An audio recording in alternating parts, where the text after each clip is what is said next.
ये है बजखेड़ा गांव की लाला जी की रसोई। एपिसोड के पिछले हिस्से में हमने बजखेड़ा की महिला शेफ्स को इस क्लाउड किचन में बिना थके मेहनत करते हुए देखा था, जहां वो प्रवासी मजदूरों के समुदायों के लिए पूरे मनोयोग से पौष्टिक भोजन तैयार कर रही थी। सुबह 9 बजे से 11 बजे के बीच जब दोपहर का भोजन पकाया जाता है, ये रसोई काम की चहल पहल से भरी रहती है। गर्मा गर्म भाप में पके चावल, स्वादिष्ट सालन और ताजी रोटियां बड़े बड़े स्टील के कंटेनर्स में सावधानी पूर्वक पैक कर दी जाती हैं और इन्हें भेजने के लिए तैयार किया जाता है।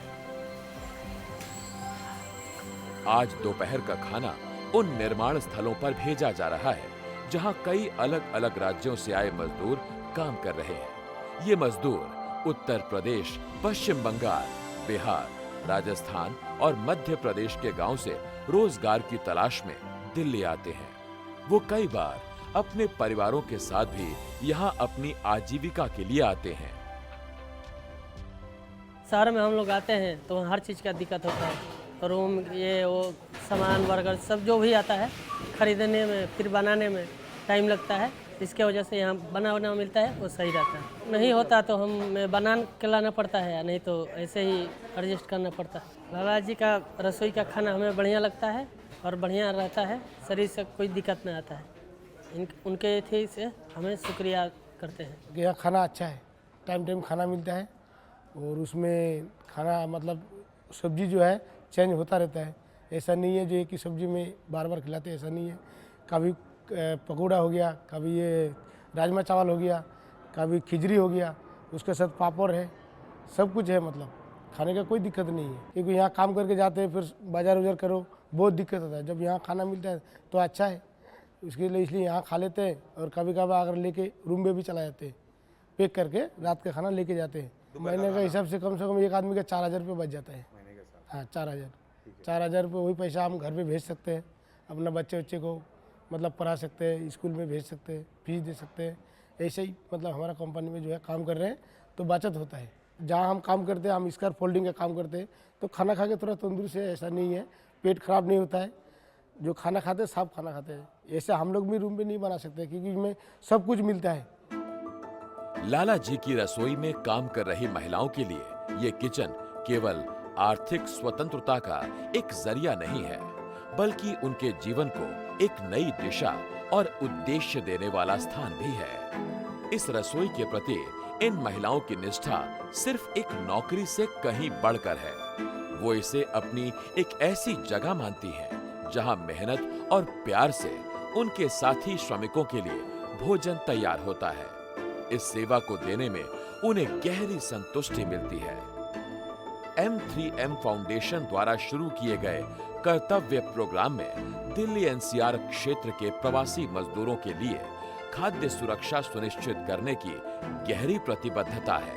इमरान खान गाजियाबाद से आए हैं और साइट पर पेंटिंग का काम करते हैं। एक तो ऐसा होता है कि कंपनी में खाना दे रही कंपनी, मतलब तुम्हारी बहुत अच्छी बात है, बहुत मतलब लंबी बात है। अगर हम खाना खाने के लिए बाहर जाते हैं तो हमारा लंच पूरा वेस्ट होता है, ठीक है। उसके लिए फिर बाहर जाओ पैदल पैदल, उसके दिक्कत नहीं। हमें खाना जब यहीं पे अच्छा आ रहा है, बढ़िया खाना मिल रहा है, ये कोई हिसाब नहीं। हमारा मतलब ठीक ठाक हो रहा है। अपना तुम्हें क्या नाम है, यहीं आता है अपना खाना और उसके बाद अपना काम कर लेते हैं सब बंदे टाइम से अपना। जैसे यहाँ पे है अपना क्या नाम है M3M में ये अपनी वो है फैसिलिटी है। मैं मतलब अगर ये हर कंपनी में हो ना तो तुम्हें अच्छा लगेगा। और इस पहल का एक और महत्वपूर्ण पहलू ये है कि इसमें महिलाओं को व्यवसाय चलाने की हर संभव जानकारी दी जाती है। यही कारण है कि बजखेड़ा गांव में रोशन जैसी महिलाओं द्वारा स्वतंत्र फूड स्टॉल चलाने को प्रोत्साहन दिया जाता है। मेरे यहाँ पर 9 बजे हमको आना है, स्टॉल लग जाती है 9 बजे और वहाँ 8:30 बजे रसोई हम पहुँच जाते हैं। हाँ, और 4 बजे यहाँ स्टॉल ख़त्म हो जाती है। कोई भी आंटी भी बोलती है, कोई आंटी भी दीदी भी बोलती है तुम्हारा खाना बहुत पसंद है और तुम्हारा स्वभाव भी सही है। जैसे एक प्लेट में हम 4 रोटी देते हैं, 2 सब्जी देते हैं, चटनी भी देते हैं, सलाद भी देते हैं हरी मिर्ची के साथ, और जो रायता मांगते तो रायता भी देते हैं। 42 वर्षीय रोशन ने न केवल अपने घर के खर्चों में योगदान देने के लिए धन बचाया है, बल्कि खुद में व्यवसाय चलाने की भी गहरी समझ विकसित की है। अच्छे बिक्री वाले दिनों और कम ग्राहक संख्या वाले चुनौतीपूर्ण दिनों में धैर्यपूर्वक गुजरने का अनुभव भी रोशन ने हासिल किया है। लाला जी के अपने रसोई से गाड़ी पर आते हैं और लाले जी के गाड़ी से भी आपस भी जाते हैं। लाले जी को ना धन्यवाद बोलेंगे ना, इसी के कंपनी में ना हम काम करते हैं ना, इसी के ना धन्यवाद बोलेंगे। जो ग्राहक यहाँ आते हैं वो अक्सर सफर में होते हैं। उनमें से कोई किसी नजदीकी इमारत का गार्ड तो कभी रास्ते से गुजरने वाले यात्री होते हैं। लेकिन इन स्टॉल पर परोसे जाने वाले स्वादिष्ट और स्वच्छ भोजन ने कई ग्राहकों को नियमित ग्राहक में बदल दिया है। हम मैडम अभी परस में काम कर रहे हैं, परस कंपनी में, ये सामने वाला। इसमें आप 5-6 महीने से है। जिस दिन से टोल से यहाँ लगा है उस दिन से डेली हम यही खाना खाते हैं।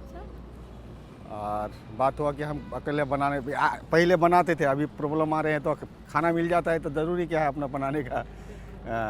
यही खा लेते हैं, शाम को अपना कहीं पर देख लेते हैं। होटल में जाते हैं तो 70 रुपये लगता है, यहाँ हम 30 रुपये में खा लेते हैं, कोई प्रॉब्लम नहीं आते हैं। आधा पैसा लगता है, अब वही खाना पेट भर के मिल जाता है। ज़रूरी हम लोग का गरीबों का पैसा बच जाए वही ठीक है। खाना यहाँ का अच्छा रहता है, खाना का रेट भी सही है, इससे हम बहुत खुश हैं और हमें यही आशा है कि बराबर रहना चाहिए यहाँ पे। खाना तो यहाँ डेली चेंज होता रहता है, सबसे अच्छी बात तो ये है मैम यहाँ का।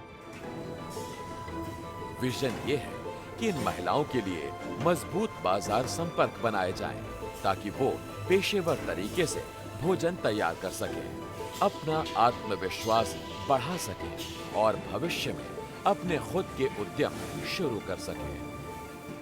प्रधानमंत्री मोदी का सपना था लखपति दीदी, उन्होंने अभी बात करी है और मुझे ये बताते हुए खुशी हो रही है कि हमारे इस इनिशिएटिव से हमारी लगभग 100 दीदियाँ ऑलरेडी लखपति बन चुकी हैं और आने वाले समय में और भी लखपति बनने जा रही हैं।